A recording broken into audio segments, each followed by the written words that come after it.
Every generator has more or less the same kind of base parameters. So the first one is the level, which is just the brightness or the opacity of this layer.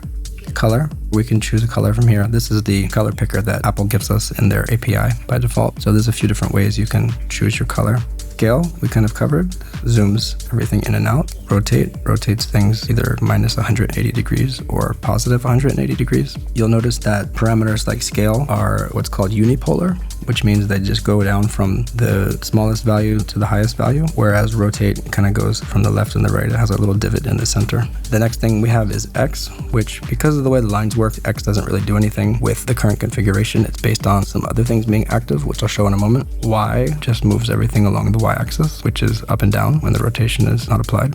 Smooth will smooth the lines out, and size is the thickness of the lines.